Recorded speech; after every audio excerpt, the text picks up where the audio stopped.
본 방송에서 제공하는 투자 정보는 투자 판단에 대한 조언입니다. 방송에서 제공하는 주식의 가치, 가격 상승 및 가격 하락에 대해서는 방송사에서 보장하지 않습니다.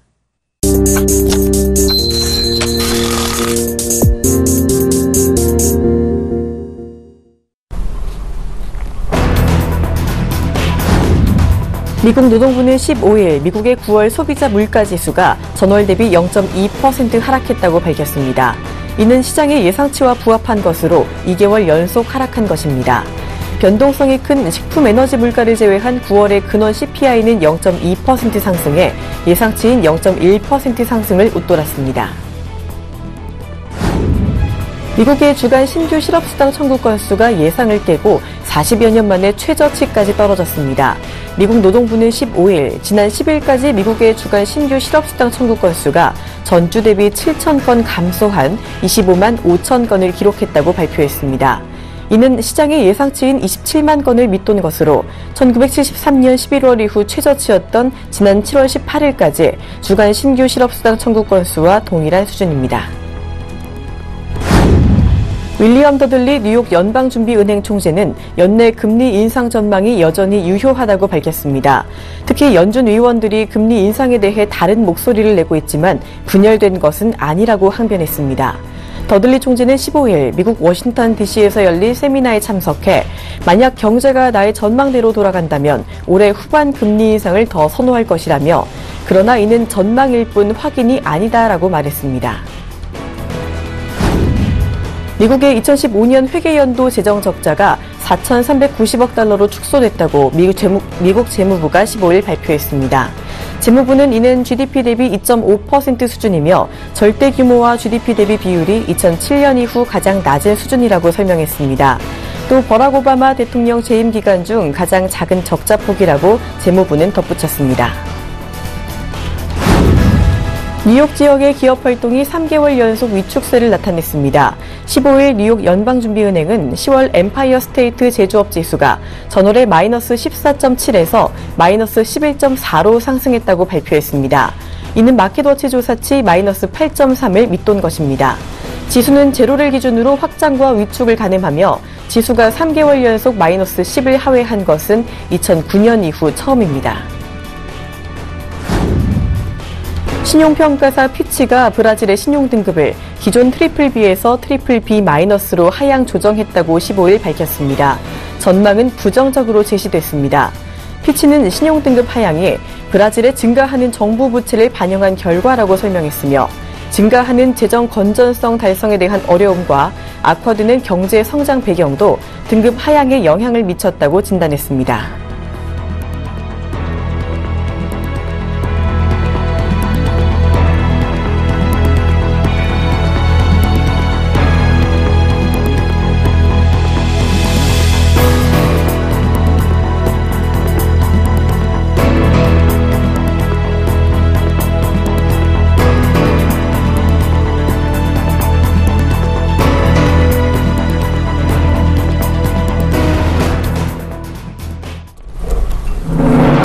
안녕하십니까. 출발징수와이드 박진영입니다. 자, 이번 주 내내 여러 가지 미국의 경기 지표가 발표가 됐었죠. 그리고 베이지북도 공개가 됐는데요. 어제 발표됐던 소비자 물가지수까지 그 결과가 부진하게 나타나면서 여전히 경기 회복의 신호는 미약했던 것으로 나타나고 있습니다. 자, 하지만 이런 사실을 시장은 호재로 받아들인 것으로 풀이가 되고 있습니다. 글로벌 증시 그리고 국내 증시까지 오히려 어제 오르는 모습을 보였는데요. 특히 코스피는 어제 2달 만에 121선을 돌파하는 모습을 보이면서 예상외로 선전을 했습니다. 하지만 근본적으로 경기 개선이 이루어지지 않고 있는 상황에서 이런 상승 흐름은 오버슈팅이다라는 분석도 나오고 있는데요. 자, 먼저 전체적인 글로벌 마감 상황부터 짚고 넘어가도록 하겠습니다. 먼저 뉴욕 증시 함께 보시죠. 자, 뉴욕 3대 지수 어제 일제히 1% 넘는 강한 상승세를 보였습니다. 다우지수는 1.3% 가까이 올랐고요. S&P 500 지수는 1.5%, 나스닥은 무려 1.8%가 넘는 상승세를 보였습니다. 자, 뉴욕 증시는 금리 인상이 어렵겠다라는 전망이 좀 굳어지면서 일제히 오른 것이고요. 앞서 발표된 아시아와 유럽 증시의 마감도 호재를 작용한 것으로 보이고 있습니다. 자, 미국의 물가지수, 그저께는 생산자 물가지수가 발표됐고요. 어제는 소비자 물가지수가 발표가 됐었죠. 모두 부진한 성적을 보였습니다. 일단 또 신규 실업 청구 건수는 최저 수준으로 떨어지면서 고용시장의 회복 신호를 주었지만요. 전에 발표됐던 9월의 신규 일자리 증가 수는 예상치를 크게 하회했던 만큼 아직까지 고용시장도 안정적으로 보기는 어렵다라는 설명이 지배적입니다. 자, 이 같은 경기 지표 미국뿐 아니라 유럽 증시의 상승까지도 견인을 했습니다. 이어서 유럽 마감 상황도 함께 살펴보도록 하겠습니다. 자, 영국 증시 어제 1.1% 올랐고요. 독일 닥스 지수는 1.5%, 프랑스 깍그 지수는 1.4% 올랐습니다. 유럽 주요 증시도 일제히 1% 넘는 상승세를 보였는데요. 미국의 금리 인상 연기 기대감이 유럽 증시에는 호재로 또 작용을 한 것으로 보이고 있습니다. 자, 계속해서 유가 마감 상황도 보도록 하겠습니다. 국제 유가는요, 나흘째 하락을 했습니다.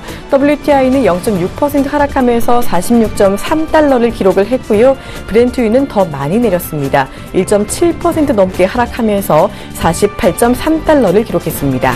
이 미국이 지난주에 원유 재고량이 늘어났다라는 소식이 유가 하락을 이끈 것으로 보이고 있습니다. 자, 계속해서 아시아 마감 상황도 알아보도록 하겠습니다. 아시아 증시도 어제 일제히 오르는 모습을 보였는데요. 먼저 상해종합지수 많이 올랐습니다. 2.3% 오른 3,338포인트를 기록하면서 하루 만에 반등하며 3,300선 위로 올라서는 모습을 보였습니다. 자, 이 같은 증시 상승은요, 바로 이 경기 부양책에 대한 기대감 때문입니다. 최근에 나오고 있는 경기 지표들이 모두 부진하면서 이달에 예정되어 있는 중국의 5중 전회에서 정부가 추가 부양책을 내놓지 않겠느냐라는 기대감, 증시에는 호재로 작용한 것으로 보이고 있는데요. 일단 경기 둔화에 대한 우려감이 없지는 않지만 당장의 정책 기대감을 시장은 더 크게 받아들인 것으로 보이고 있습니다. 자, 니케이 지수도 어제 4흘 만에 반등을 했습니다. 1% 넘게 오르면서 18,000선을 되찾았는데요. 최근 하락분에 대한 저가 매수 유입이 있었고요. 이 미국 지표 부진으로 인해서 금리 인상이 연기될 것이다라는 기대감 역시 긍정적으로 작용한 것으로 보입니다. 자, 계속해서 국내 증시 마감 상황도 알아보도록 하겠습니다. 어제 국내 시장 1%대 시원한 오름폭을 보였습니다. 코스피 어제 4흘 만에 반등에 성공하면서 이 금세 다시 2030선을 돌파를 했는데요. 전날보다 1.18% 오른 2033포인트 기록했고요. 코스닥 지수도 7거래일 만에 반등에 성공했습니다.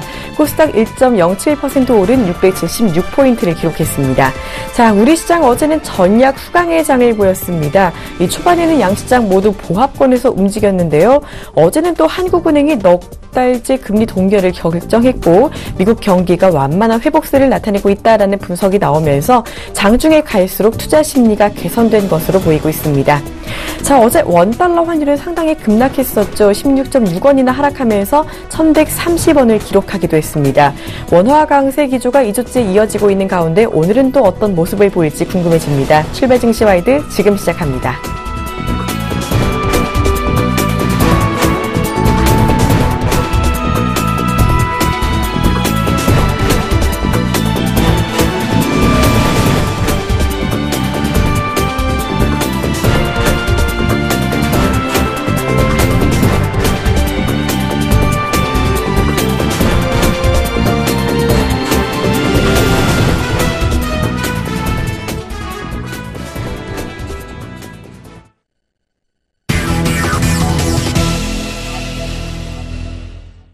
본 방송에서 제공하는 투자 정보는 투자 판단에 대한 조언입니다. 해당 주식의 가치나 수익률에 대해서는 보장하지 않습니다. 자, 지금 이 시간 국내 시황의 대가와 함께 국내 시장 전략까지 알아보는 시간이죠. 오늘은 아드나 투자자문 신승용 대표와 함께합니다. 안녕하세요. 네, 안녕하십니까. 네, 어제 미국의 부진한 경기 지표로 글로벌 증시와 더불어서 이 국내 증시까지 일제히 상승을 했습니다. 일단 코스피는 어제 120선을 돌파하면서 2030선을 넘어서기도 했고요. 그런데 시장 일각에서 쪽에서는 이것이 오버슈팅이다라는 분석도 나오고 있습니다. 이런 시장의 반등은 어떻게 바라보는 게 좋을까요? 예, 이렇게 좀 보시면 어떨까 싶습니다. 지금 현재의 상황, 어떤 그 모멘텀이 시장 내에 확실하게 나타난 시장이다라기보다는 조금 좀 일시적인 어떤 그 안도 랠리성에 좀 무게를 두시는 게 바람직하지 않나. 근데 그 안도 랠리 속에는 어떤 그 시장 내 큰 의미에서의 그 지각 변동이 지금 나타나고 있다라는 거 계속 말씀을 드리고 있습니다만은 중소형 성장주 쪽에서 경기 민감 대형주 쪽으로 이전되는 그런 과정 중에 있다라고 보시는 것이 맞지 않나 이렇게 생각을 하고 있습니다. 그 중심에는요, 크게 한 세 가지 정도가 있을 수 있겠죠. 첫 번째는 외국인의 수급 개선이 한 가지 축이 될 것이고, 두 번째는 원자재 가격의 어떤 그 전반적인 상승 트렌드로의 전환 부분, 그리고 세 번째는 전체적인 큰 의미에서는 이제 그 경기 개선, 그 유동성이 지속될 것이다라는 그런 그 유동성 지속 속에서의 어떤 그 경기 부양에 대한 그런 기대감들, 경기 부양이 조금은 더 계속될 수 있다라는 그런 기대감 작용되고 있지 않나 이렇게 좀 생각을 하고 있습니다. 여기에 또 한 가지를 좀 덧붙여 본다라면 지난 이제 그 삼성전자의 분기 실적에서 나타났듯이 삼성전자 이제 그 깜짝 실적 부분들, 이런 부분들이 전체 우리 시장 내 큰 의미에서의 어떤 그 긍정적인 그 재료를 지금 제공하고 있다라고 봐야 될 듯합니다. 물론 이제 그 어제 우리 시장 그 코스피 기준에서 1%가 넘는 급등, 코스닥도 마찬가지 1%가 넘는 그 상승 나타났었죠. 이런 부분들이 이미 지난밤 글로벌 증시에 나타났었던 부분들에 대한 어떤 그 선반영 부분이 아닐까라는 그런 다소간의 이제 조금 좀 생각이 좀 많이 좀 들고요. 따라서 오늘의 시장 같은 경우에는 좀 전강 후약 쪽에 조금은 좀 무게를 두시고 만약에 그 매도를 좀 마음을 가지고 계신다라면 아침에 일단 그 매도를 하시는 그런 전략이 좀 바람직하지 않나라고 생각을 하고 있습니다. 최근 들어서 이제 그 기관의 어떤 그 수급, 그리고 외국인의 전체적인 수급, 일단 외국인 큰 어떤 그 움직임은 아니지만 점차 이제 그 매수 쪽에 좀 무게가 많이 실리고 있다라는 것, 여기에 조금 좀 기관의 매수 매도 이 양상에 따라서 시장의 움직임이 지금 변하고 있다라는 것, 시장의 어떤 그 변동성이 지금 나타나고 있다라는 부분 생각하시면 어떨까 싶습니다. 앞서서도 간단히 말씀을 드렸습니다만은 시장 일단 경기 민감주 쪽에 대한 관심이 건수가 커지고 있다라는 것, 뭐 화학도 그렇고요, 그다음에 뭐 철강, 뭐 비철금속까지 어제 같은 경우 계속 이어지고 있었다라고 정리가 될 수 있습니다. 세 가지죠. 미국에서의 유동성 지속에 대한 기대감, 그리고 중국에서의 경기 부양책 기대감, 그리고 마지막으로 이제 그 3분기 기업 실적에 대한 최소한의 어떤 그 안심을 할 수 있는 그런 여지를 줄 수 있는 그런 부분들, 실적과 관련된 그런 모멘텀, 이 세 가지가 결국에는 이번 주를 마감하는 증권 시장, 그리고 다음 주를 열어가는 증권 시장 역시 마찬가지의 큰 의미에서의 시장 재료가 아닐까. 이 부분 어제 우리 시장 내에서도 그대로 작용되었다라고 보여집니다. 잠깐 이제 그 어제 시장 내에 나타났던 특징주 좀 살펴보게 되면요. 어제 그 한국은행에서 금리 동결을 하게 되면서 이제 그 원화의 이제 그 절상 분위기가 좀 나타났습니다. 여기에 더 가해져서 미국의 금리 인상의 연기, 지연, 이 부분에 대한 어떤 그 기대감이 작용을 하면서 달러화의 전반적인 약세, 원화의 전반적인 강세, 어제 이제 그 1130원, 이 선에서 지금 마감하는 그런 모습, 1150원을 뚫고 지금 내려오는 그런 모습이 나타났죠. 그러다 보니까 자동차주가 조금은 좀 약세, 내지는 뭐 조정을 보이는 그런 상황 나타났었고요. 그리고 경기 민감주 중심의 어떤 그 중국 경기 부양책에 대한 기대감이 다소간 계속 지속되고 있다는 그런 생각입니다.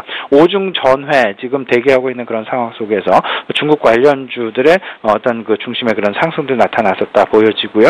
그다음에 어제 증권주를 또 이제 우리가 생각 안 할 수가 없겠죠.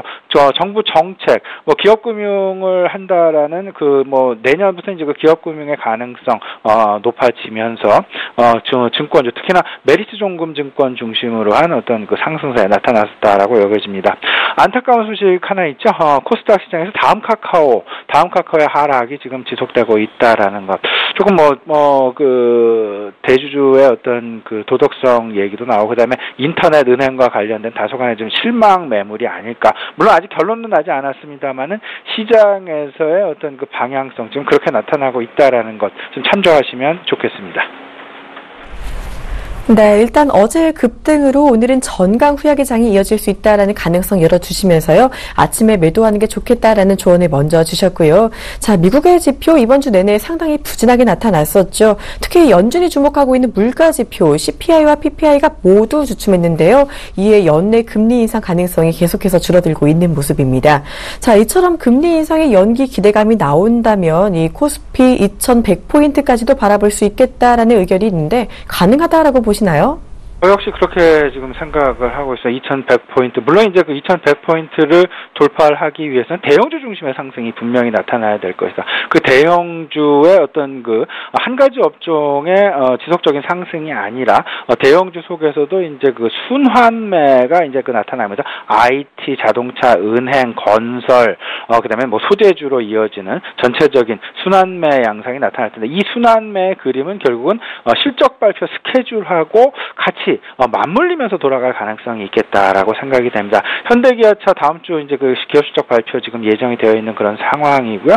그렇기 때문에 환율의 수혜를 확실하게 볼 것이냐 안 볼 것이냐 일단 기대감 많이 있는 그런 상황이다라는 그런 말씀 좀 드려보고요.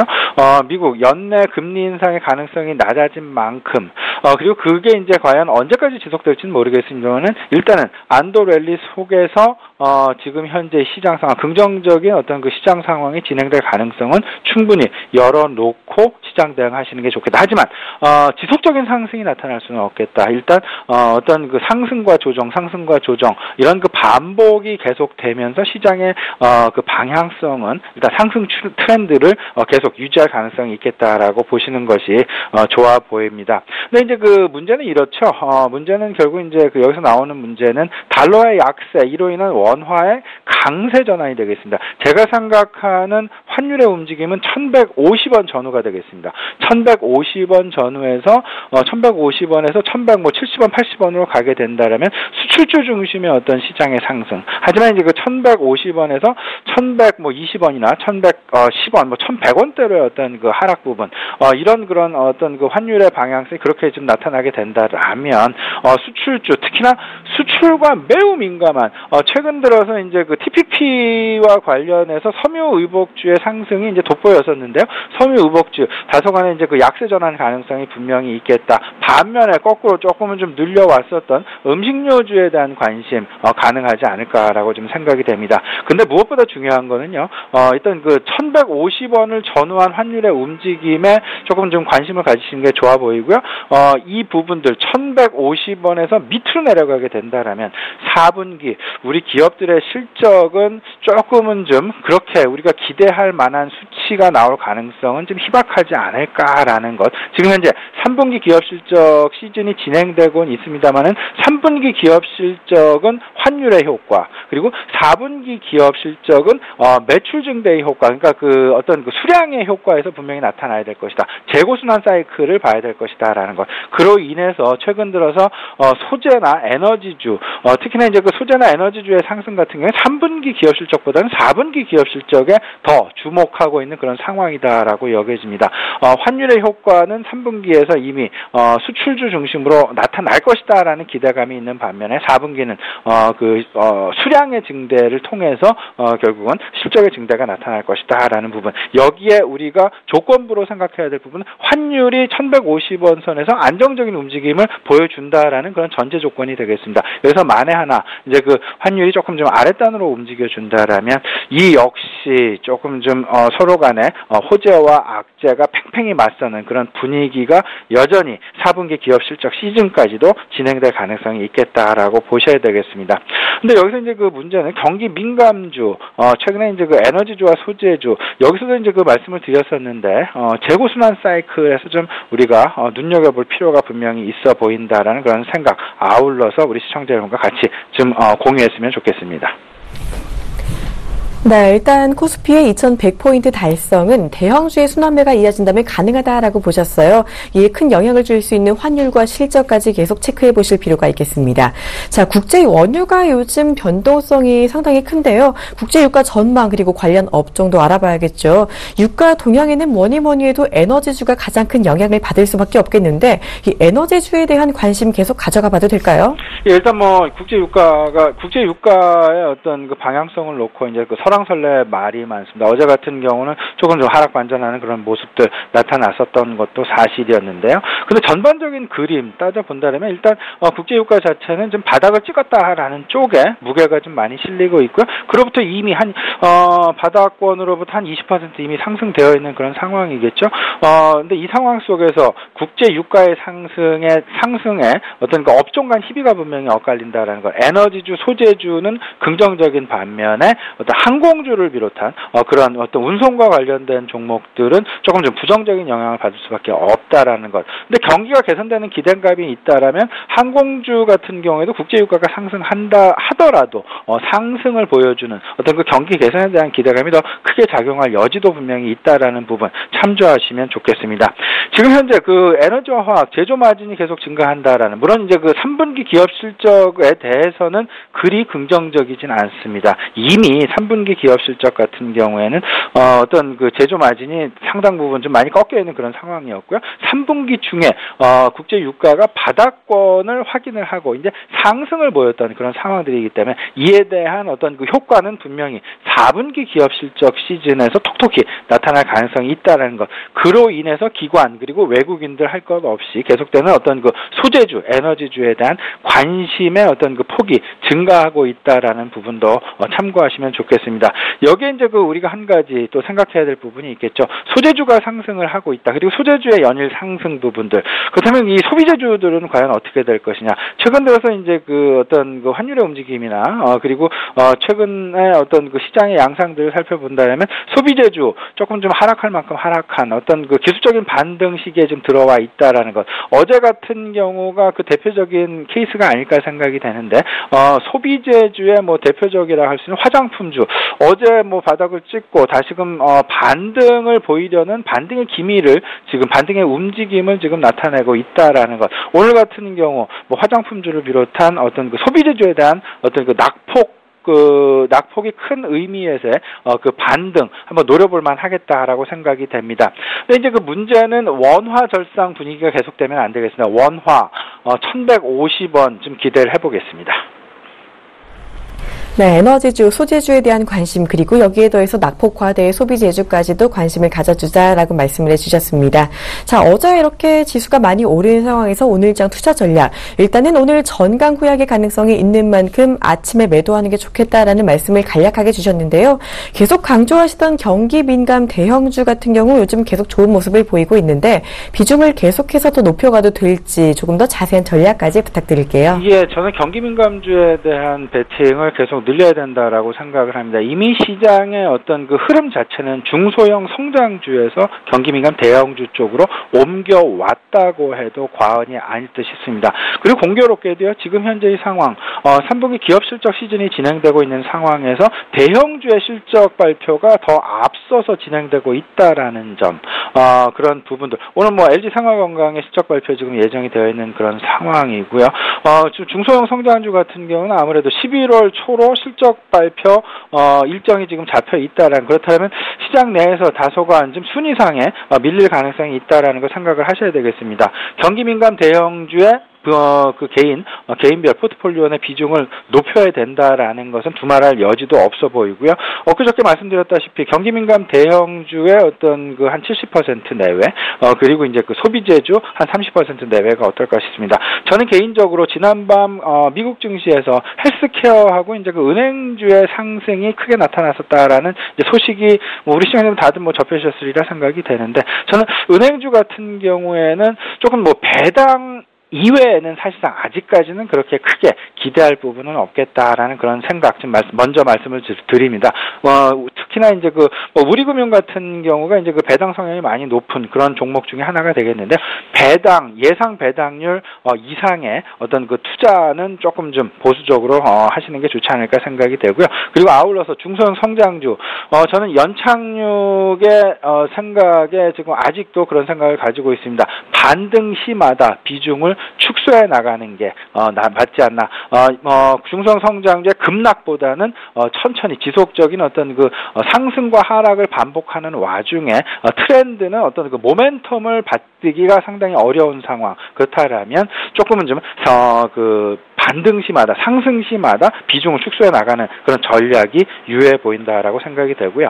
어제 이제 그 한국은행의 금리 동결 결정 이후 그리고 미국에서의 금리 인상 지연에 대한 가능성 대두 이런 부분들로 인해서 환율의 변동성이 최근 들어서 크게 나타나고 있는 상황인데요. 저는 이렇게 생각합니다. 환율의 민감주, 환율 관련된 민감주, 특히나 섬유유목과 관련된 PPP와 관련된 종목군들 조금은 좀 비중 축소 쪽으로 생각을 좀 하시는 게 좋지 않나, 보수적인 대응이 맞지 않나 생각이 되고요. 큰 그림 속에서 경기 개선에 항상 베팅을 하자. 지금 이제 경기 개선 쪽에, 그 경기 회복 쪽에 베팅을 하는 게 맞다라고 생각이 됩니다. 따라서 원자재주, 소재주 지속적인 관심을 갖자라고 말씀 좀 드려보겠습니다. 네, 경기 민감 대형주에 대한 관심이 유효하다라고 해주셨고요. 중소형 성장주 반등 시 비중 줄여가자라는 말씀까지 해주셨습니다. 환율 민감주 중에서도 섬유의복주도 보수적인 접근을 해보자라고 말씀해주셨네요. 지금까지 아드나 투자자문 신승용 대표와 함께 자세한 전략까지 알아봤습니다. 고맙습니다. 네, 감사합니다.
시청자 여러분 안녕하십니까. 신문 읽어준 남자 여러분 멘트입니다.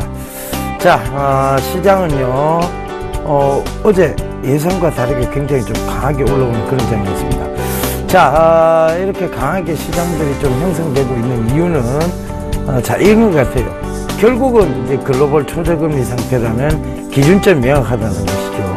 금리가 초저금리 상태다 보니까 돈의 방향성적인 측면에서 위험 자산으로 계속 쏠릴 수밖에 없는 그런 상황들이 이어지고 있는 것으로 해석하시면 되겠습니다. 자, 미국의 금리 인상 이제 뒤로 늦춰진다 이런 얘기들이 완전히 미국 내에서도 자리 잡아버렸습니다. 그죠? 그러니까 전일도 미국 증시가 좀 강하게 오른 이유가 결국은 금리 인상 자체가 뒤로 늦춰진다는 것에 대한 기대감이라고 합니다. 자, 제가 여러분들께 누구누이 강조드렸습니다. 그죠? 미국 9월 금리 인상 없다, 빨라도 12월이다 이런 얘기 말씀드렸고, 글로벌 초저금리 상태가 지속되고 있는 한 시장은 빠르게 회귀할 수밖에 없다는 것을 강조드렸는데요. 이번 시장이 정확하게 제 말대로 그렇게 움직여지고 있습니다. 그래서 지금 증시도 빠르게 회귀를 하고 있고요. 그 다음에 지금 미국 금리 인상도 뒤로 확 늦춰질 가능성이 높은 그런 상황입니다. 자, 이제 시장 상황은 굉장히 좀 편해졌습니다. 그러면 이제 우리가 종목적으로 어떻게 접근해서 수익을 보는, 시장 상황이 이렇게 좋아졌는데도요, 시장과 다르게 움직이는 종목들도 많아요. 그런데 제가 강조드렸던 바로 중국 제4 소비 관련주였던 섬유, 의류, 보험 이런 쪽은 굉장히 강한 섹터로 지금 자리 잡으면서 올라오고 있습니다. 특히 기능성 섬유로 말씀드렸던 FTN이 나노 섬유라고 말씀드렸죠. 전일 IR까지 개최를 했는데 중국의 이제 수주에 대한 부분들까지 이 대표가 IR에서 살짝 언급을 했습니다. 곧 있을 예정이다라는 얘기도 했었고요.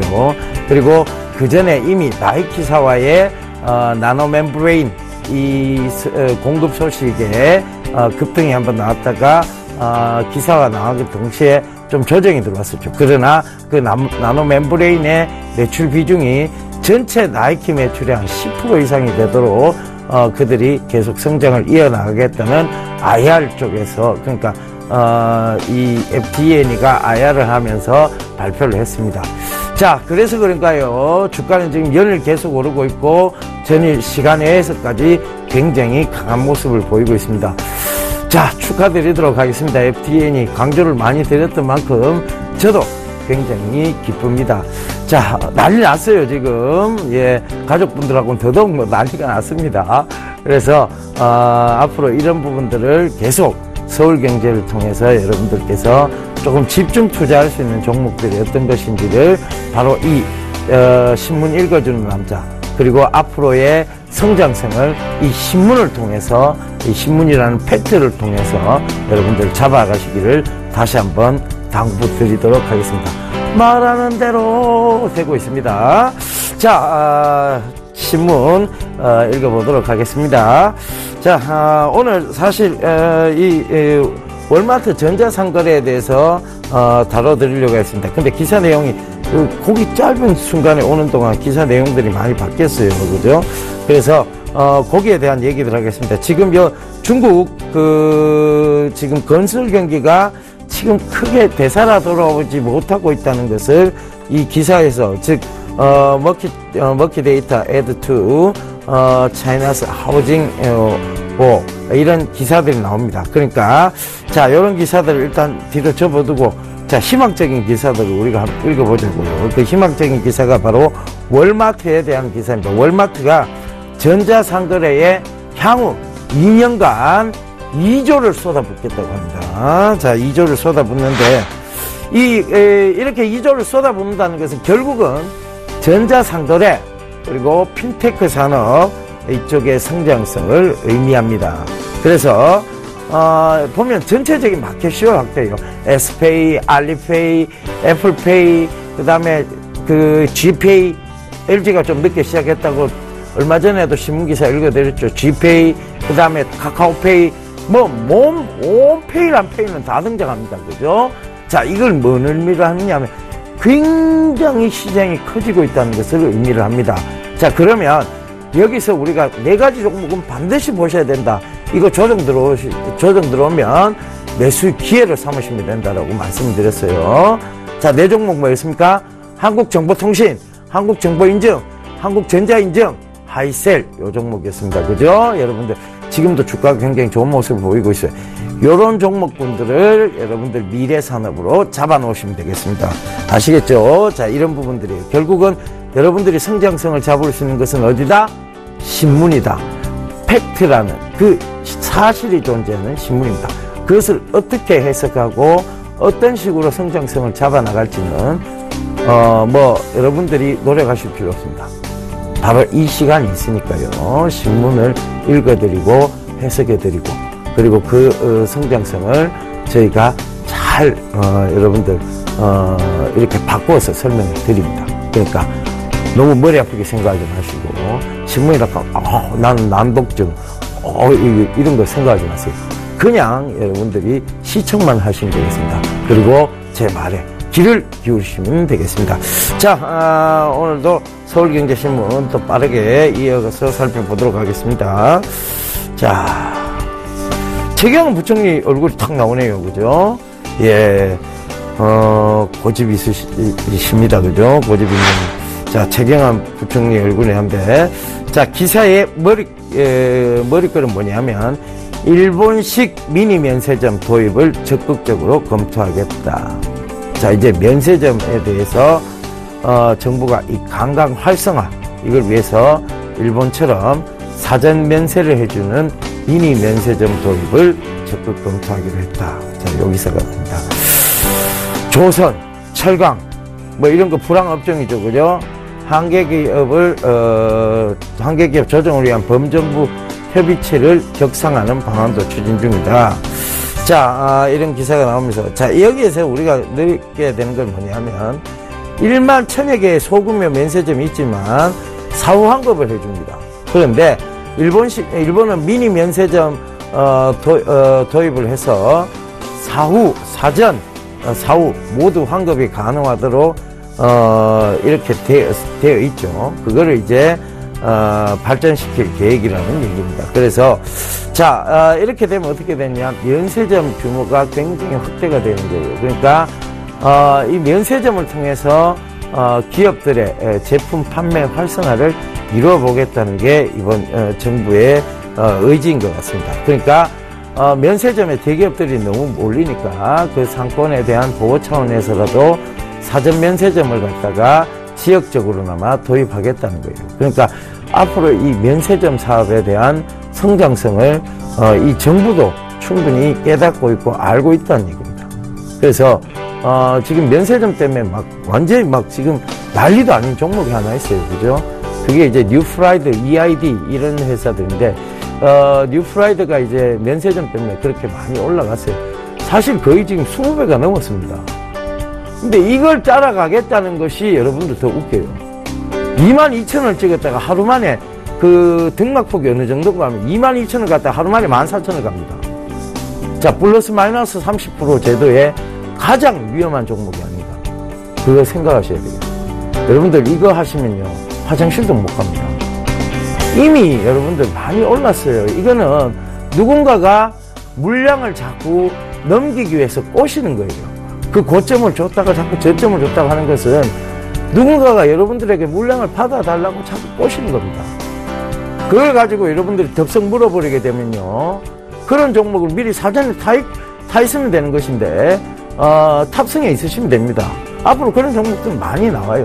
그런데, 그럼에도 불구하고 그걸 그냥, 앞으로 그런 종목을 타 있겠다가 아니고, 지금 당장 거기에 들어가서 수익을 보겠다고 생각을 하시면, 여러분들은 어떤 게 되느냐면, 거기서 수익을 봐도 폭탄을 선물 받는 것이고, 자, 손실을 보면 뭐 더더욱 폭탄이겠죠. 바로 폭탄이고, 수익을 봐도 폭탄입니다. 왜냐하면, 그다음부터 그런 종목만 찾아다니고, 언젠간 또 당하게 되겠죠.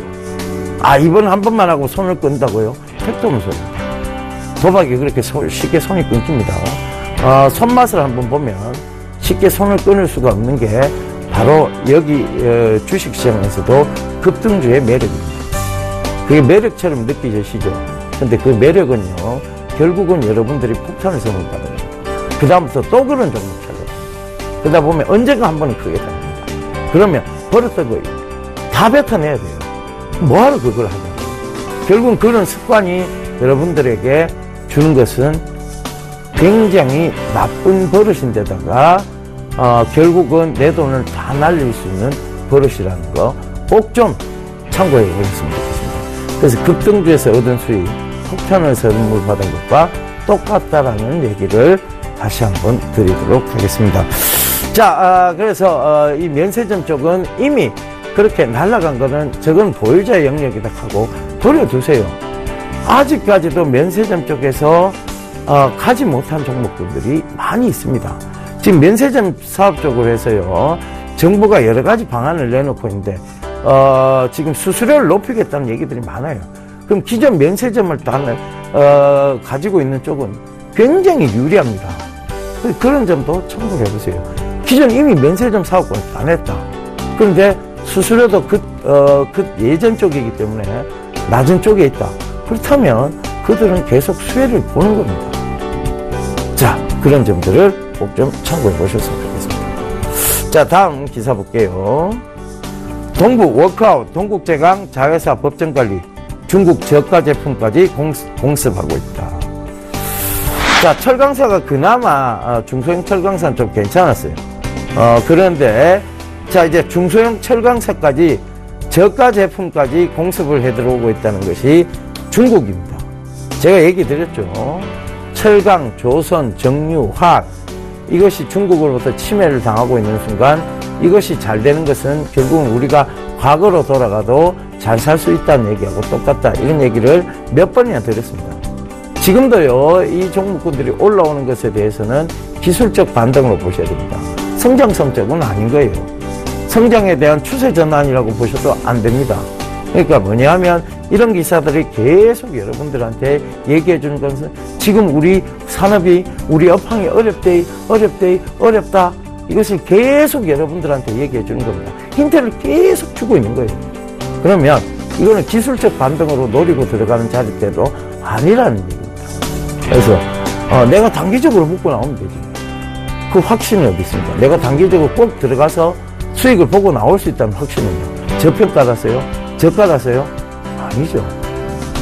그 저가는 어떻게 인식될지는 아무도 모르는 상황입니다. 결국은 그걸 들어가게 되면 단기 매매를 하실 수밖에 없는 상황이에요. 그렇게 되면 결국은 내가 자꾸 내 모습을 단기 성향의, 단기 투자가의, 투기꾼의 모습으로 만들어 나가는 것이죠. 그래서 그런 부분들을 꼭 좀 참고를 해보셨으면 좋겠습니다. 자, 아직까지도 철강 이쪽은 위험하다는 것을 이 기사는 여러분들께 계속 강조를 드리고 있는 것입니다. 중국의 저가 제품까지 치고 들어오고 있다. 이런 것들을 기사는 얘기해 주고 있죠. 꼭 좀 참고를 하셨으면 좋겠습니다. 자, 두 번째 또 기사를 볼게요. 자, 핀테크 업종도 창업 지원 받는다. 제가 앞서 말씀드린 이제 전체적인 마켓시어, 전자결제 쪽의 마켓시어의 확대에 대한 얘기입니다. 국내 핀테크 결제 시장의 규모가 2013년도 1분기, 2014년도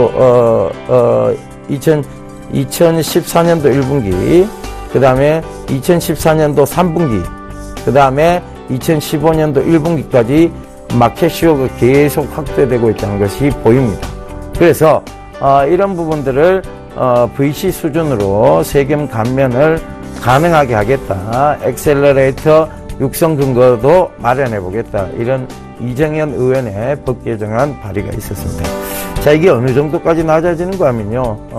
1억 원 이상으로 대폭 낮춰질 가능성이 높다는 얘기입니다. 자, 이게요. 얼마였느냐 하면 VC의 자본금 요건이요. 50억 원 이상이었습니다. 그걸 갖다가 지원을 갖다가 1억 원 이상으로 대폭 낮췄다. 50분의 1까지를 낮춘다는 얘기예요.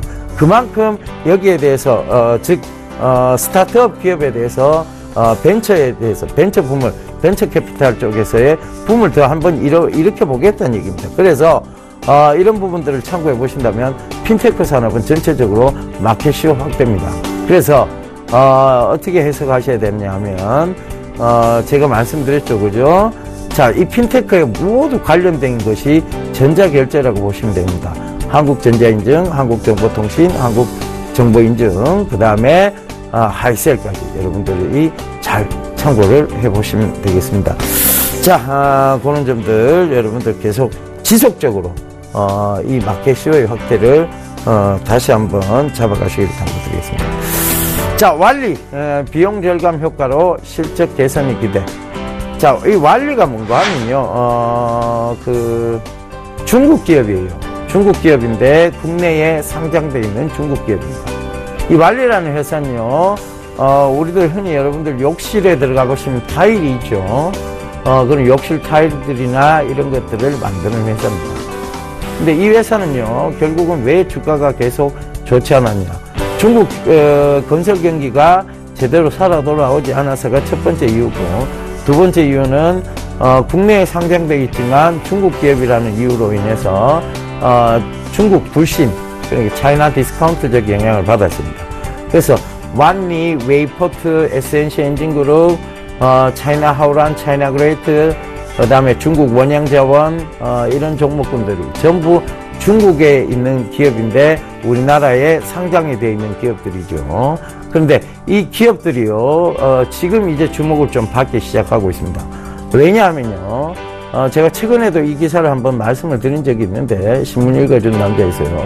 결국은, 이들은, 실적에 대비해서, 그리고 혹은 기업 가치에 대비해서, 중국 업체라는 이유로 디스카운트, 즉, 차이나 디스카운트를 받아왔던 것이 사실입니다. 그런데, 그들이 이제, 비용 절감 효과로 실적 개선이 기대될 뿐만 아니라 중국이 어마무시한 소비를 시작했다는 것도 그들 기업의 성장세를 어느 정도 업황을 좀 더 분석해 볼 수 있는 내용이 될 것 같습니다. 그래서 완리 같은 경우에는요, 부동산 경기가 활성화되면 물론 지금 이제 또 중국 정부가 오중전해를 중심으로 해서요, 오중전해 이제 시작되죠. 좀 있으면 또 오중전해를 중심으로 해서 이번 달 25일부터입니까?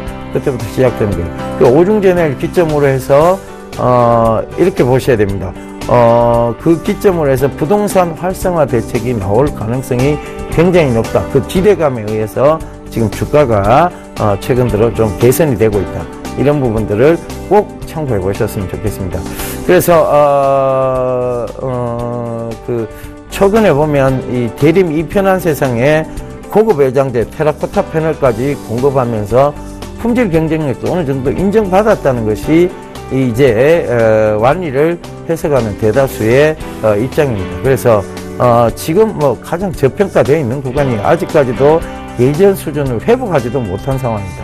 최근에 이제 2,000원대 부근까지 떨어졌었는데요. 그것을 빠르게 회복하고 있다는 점도, 그리고 그 회복이 된 단계조차도 지금 예전에 비하면 굉장히 저평가되어 있다는 상황을 고려해 보신다면 충분히 매력도가 넘치지 않을까, 그 점을 꼭 좀 참고해 보시라는 의미에서 제가 오늘 기사로 이 단기적으로라도 또 실증이 나올 수 있는 자리 때고, 그런 측면에서 단기 관점에서도 괜찮으니까요, 보시라는 의미에서 오늘 기사를 발췌를 해봤습니다.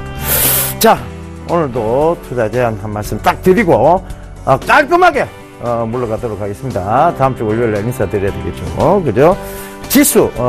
지수에 대한 부담감보다는요, 단기적 불확실성이 확실히 제거가 됐어요. 그러니까 금리 인상에 대한 불확실성, 그 다음에 지금 한국의 어떤 경기 둔화에 대한 우려에 대한 불확실성들이 어느 정도 해소가 됐습니다. 왜냐하면 지금 최근에 어떤 소비 패턴, 소비 성향, 그 다음에 한국판 블랙 프라이데이에서의 제품 판매, 지금 UHD TV까지 굉장히 잘 나갔다는 그런 판매 소식이 들리고 있죠. 그래서 그런 점들을 참고해 보신다면 여러분들 지금은 이제 투자에 대한 두려움을 좀 떨쳐버리실 시기가 아니냐. 그래서 지금 지수도 좋을 뿐만 아니라 종목적인 부분에서도 굉장히 지금 좋은 상황입니다. 그래서 이런 부분들 참고해 보셔서 여러분들 투자를 망설이지. 그러니까 그때 여러분들 제가 말씀드렸죠. 그때 지수 굉장히 낙폭이 과했을 때 공포를 매수하시라는 얘기를 계속 드렸습니다. 그 부분을 아마 참고하셨더라면 여러분들 지금 굉장히 좋은 수익률을 거두고 계실 거라고 저는 믿어 의심치 않습니다. 여러분, 모든 것은 이 신문에 달려 있고요. 그 신문이라는 팩트에서 근거를 찾아가십시오. 그리고 그 해석은요, 저 예병군에게 맡겨주시면 되겠습니다. 감사합니다. 예병군이었습니다.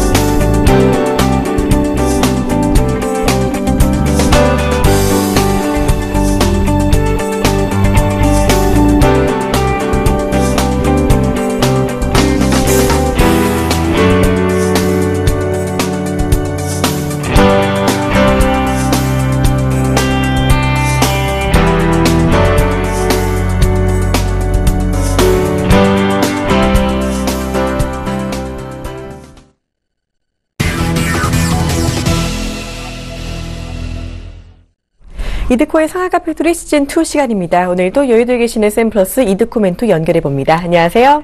반갑습니다. 네, 우리 시장 어제 정말 잘 올랐습니다. 코스피는 어제 2030선을 돌파했고요. 무엇보다 이 코스닥이 전에 말씀하신 668포인트를 지지하자마자 반등하는 모습 예측하신 대로 정확하게 나와줬는데요.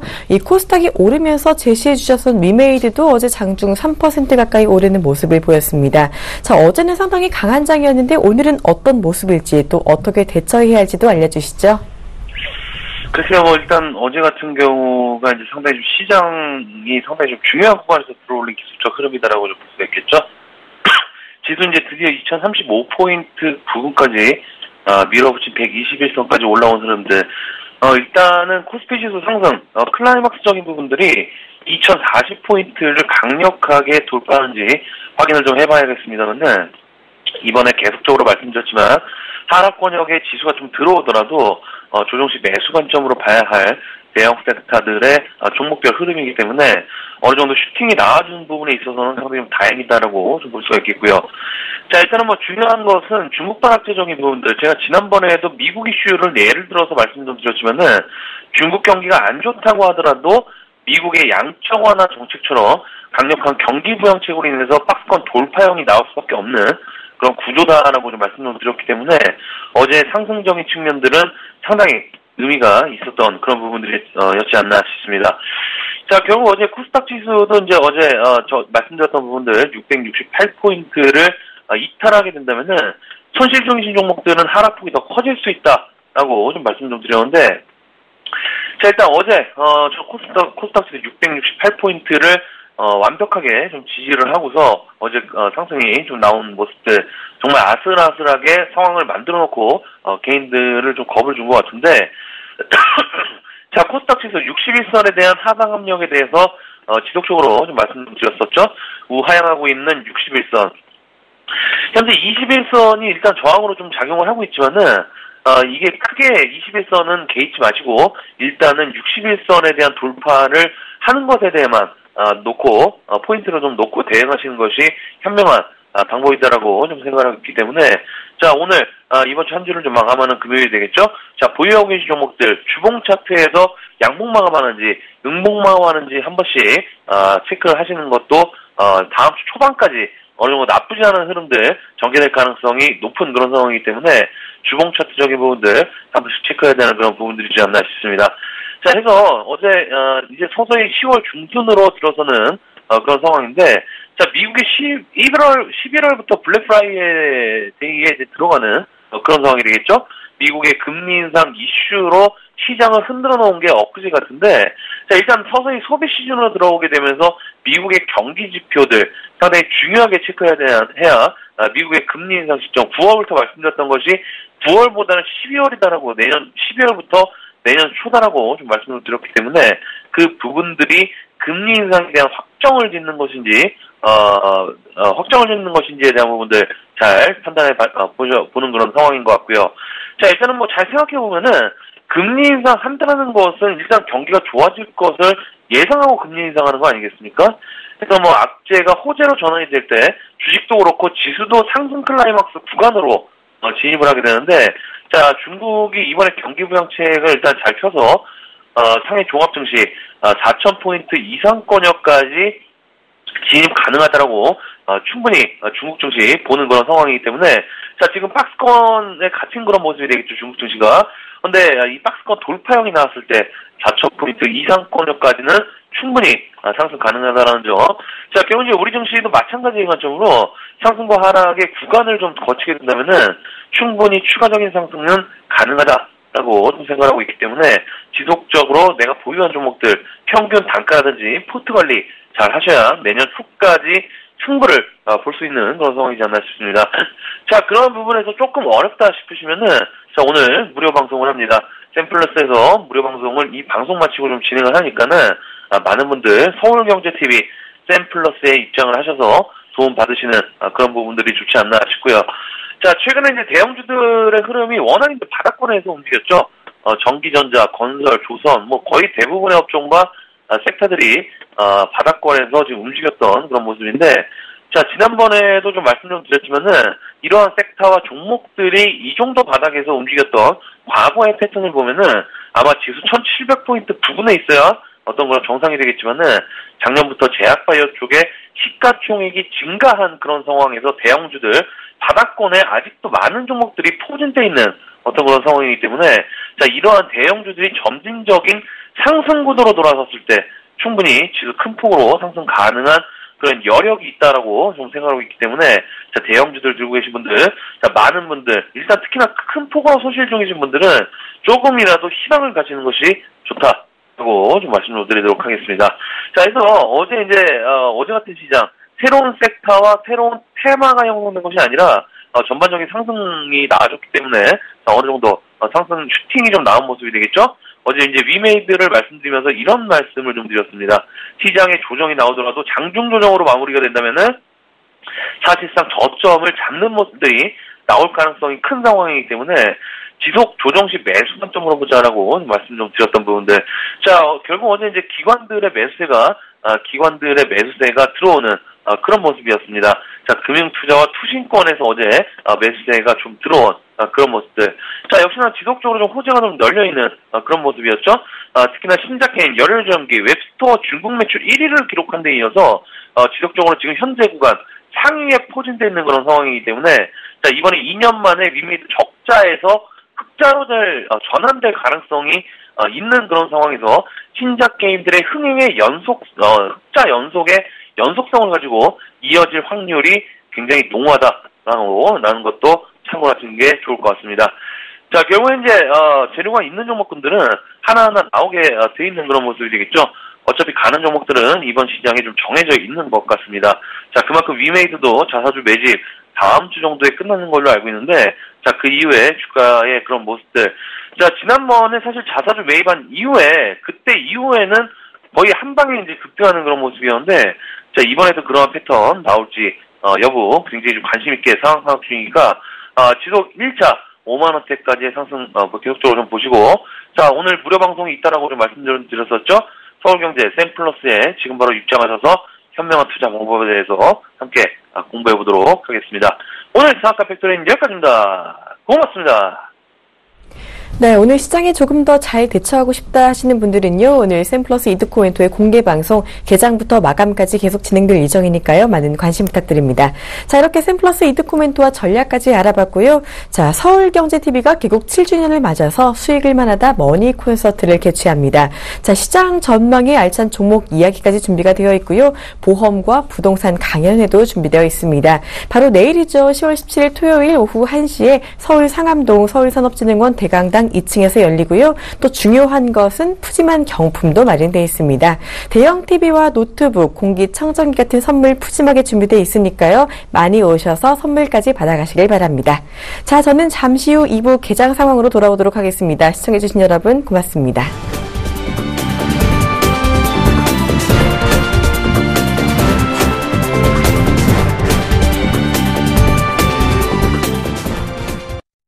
본 방송에서 제공하는 투자 정보는 투자 판단에 대한 조언입니다.